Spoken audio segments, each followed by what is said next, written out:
Bienvenue dans Northsky, le jeu de plateau stratégique sur le thème des Vikings où chaque décision compte. Il a été designé par Alexandre Lamia, moi-même, et Étienne Gras, et invite à vous plonger dans l'archipel de Northsky où le roi vous a missionné, vous et votre ou vos concurrents, à passer 9 mois à prouver votre valeur pour espérer devenir le digne successeur de Northsky. Durant les 9 tours que compose le jeu, vous devrez être le Jarl qui accumule le plus de réputation pour être le gagnant de la partie. Et bien que ce ne sera pas chose aisée, vous pouvez en gagner de différentes manières, comme par exemple vous étendre sur l'archipel en construisant colonies et en recrutant des troupes, découvrir des secrets, partir en expédition pour affronter des ennemis en mer, attaquer l'adversaire directement en réussissant des sièges et des embuscades épiques, conspirer contre lui en secret, lui lancer des coups bas et bien plus encore. Vous aurez accès à un large panel d'actions pour vous développer tant au niveau de l'économie que de votre puissance militaire, ou même de votre capacité à contrecarrer les plans adverses. Mais attention, tout a un coût dans Northsky. Chaque décision prise dans le jeu possède son lot d'obstacles et d'incertitudes. Vous devrez également être capable de vous adapter au jeu de ou des adversaires. Car possibilité ne rime pas forcément avec liberté dans l'archipel. Chaque ouverture dans un domaine de jeu est un sacrifice fait pour un autre. Et de plus, l'environnement peut aussi vous jouer des tours à cause des événements qui affecteront le déroulement du jeu. Alors, préparez-vous et accostez dans l'archipel. Dans Northsky, chaque joueur incarne un Jarl qui possède des capacités bien précises. Et le jeu se joue en une succession de 9 tours. Chaque tour se compose de 5 phases. La phase d'entretien, la phase 1, la phase d'expédition, la phase 2 et la phase de résolution de siège. Dans la phase d'entretien, nous pourrons récolter des richesses générées par nos colonies construites dans l'archipel et acheter des runes qui nous procureront bonus et pouvoirs spéciaux. C'est également à ce moment que le premier événement fait son apparition et peut affecter le mois entier. Dans la phase 1, qui est une des phases qui fait partie du cœur du jeu, nous devrons prendre nos premières décisions. Nous aurons le choix de jouer depuis notre main des actions jouables uniquement en phase 1. Elles concernent majoritairement des pouvoirs et des aspects du jeu qui concernent très peu ce qu'il se passe sur la carte du jeu, mais qui par exemple nous permettront de potentiellement chercher des secrets, trahir l'adversaire, commencer une expédition ou encore engager un spécialiste avec un contrat pour nous booster et plus encore. Mais attention, chaque fois que l'on choisit de jouer une action de phase 1, on doit défausser la carte correspondante, ce qui nous prive de la deuxième action inscrite et également d'autres ressources importantes présentes sur une carte comme les renforts ou la capacité à lancer un siège. Également, nous pouvons en phase 1 jouer une rune que nous possédons ou une carte conspiration que l'on peut récupérer en gagnant de la réputation, qui sert surtout à faire des coups bas, ou même activer la capacité active de notre personnage. La chose importante à savoir également, c'est que tout est joué en alternance. Nous devons jouer quelque chose, puis c'est à notre adversaire de jouer quelque chose, et ainsi de suite. Ce système favorise le fait de s'adapter à des nouvelles situations en pseudo-temps réel, car ce n'est pas du tour par tour réel non plus, mais du décision par décision. Lorsque les deux Jarls ont passé leur phase 1, on passe à la phase d'expédition. La phase d'expédition ne concerne que les troupes qui sont parties en expédition ou qui le sont restées le tour dernier. Cette phase, qui peut être importante pour quelqu'un qui prépare bien ses expéditions, permet en lançant un D8 d'explorer l'inconnu et de pouvoir potentiellement affronter des ennemis pour gagner de la réputation au moyen de renforts défaussés, d'où le dilemme des cartes en main à jouer ou garder en phase 1. Mais les expéditions peuvent également mal finir. Vous pouvez perdre la troupe, ou qu'elle revienne bredouille, ou simplement avec du loot mais sans que la troupe revienne sur l'archipel de suite. C'est à vos risques et périls.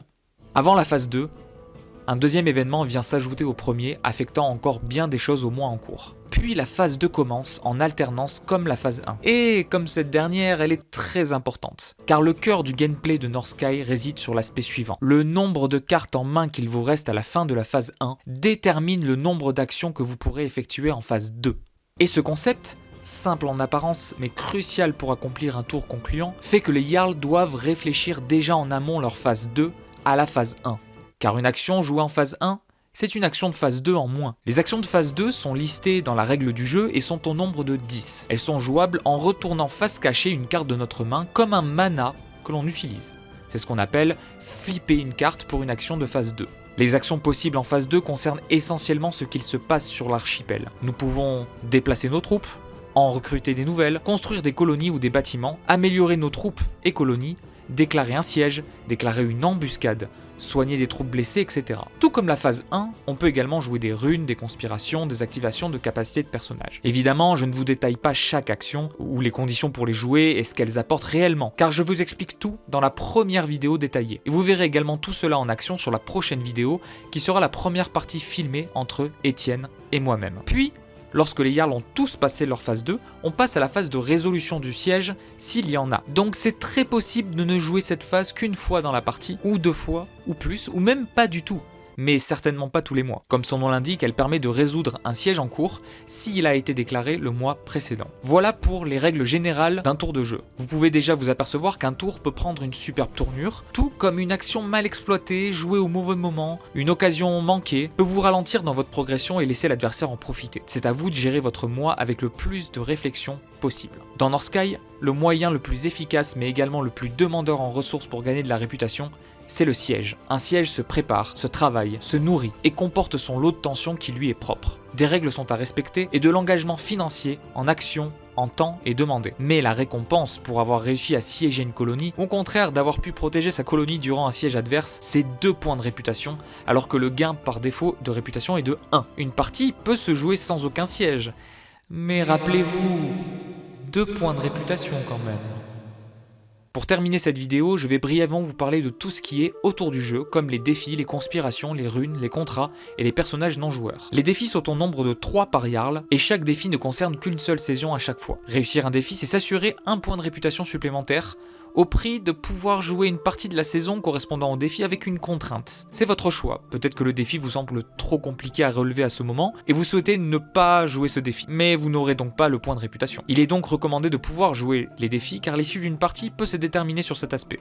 Les conspirations sont, comme dit plus tôt dans la vidéo, des cartes secrètes que l'on récupère à chaque fois que l'on gagne de la réputation. Elles permettent, quand elles sont révélées au bon moment et judicieusement, de se donner des bonus, de mener la vie dure à votre adversaire, d'effectuer certains combos redoutables, bref, de quoi conspirer assez pour vous faire des vrais ennemis. Les runes, qui sont achetables en phase d'entretien, vous procurent des pouvoirs spéciaux propres à elles, mais tout le monde peut les voir. Par contre, tout comme les conspirations, bien jouer des runes vous donnera une avance considérable sur vos concurrents. Les contrats, au nombre de 6, permettent pour une action de phase 1 contrat d'engager un des spécialistes présents sur votre deck contrat. Ce spécialiste vous aidera à vous booster dans un domaine du jeu comme les secrets, les expéditions, les sièges, etc. Mais faites attention, il ne dure qu'une saison, alors choisissez bien le moment pour l'engager. Les personnages non joueurs font partie du même deck que les événements et peuvent apparaître en haut du plateau lorsqu'ils sont tirés. Chaque personnage non joueur procure au Jarl qu'il le rencontre un effet one-shot immédiat qui peut avoir une très grande importance. Mais cela demande d'avoir une troupe sur une des 4 régions qui entourent la montagne centrale où se trouvent ces personnages non joueurs dans le lore. Encore une fois, tout est une question de timing dans Northsky, de prévention, mais aussi de prise de risque, paradoxalement. Bien s'implanter dans l'archipel ne veut pas dire gagner plus de réputation que son adversaire. Gagner des sièges ne veut pas dire être forcément devant aussi au niveau de la réputation, tout comme gagner des secrets, etc. Bref, une partie de Northsky réside dans le focus et l'adaptation. Aucun tour ne se ressemble et aucune partie non plus. Les styles varient en fonction des joueurs eux-mêmes, et les choses qui peuvent se passer à l'intérieur d'une partie sont toujours surprenantes. Merci à tous d'avoir visionné cette courte vidéo, j'espère que cet avant-goût vous aura donné envie d'en savoir plus, de regarder la vidéo détaillée et les autres parties filmées de la chaîne, ou même de vouloir tester Northsky. Si c'est le cas, n'hésitez pas à vous abonner à la chaîne, à donner votre avis en commentaire et aimer la vidéo si elle vous a plu. Enjoy les amis, et bienvenue dans l'archipel.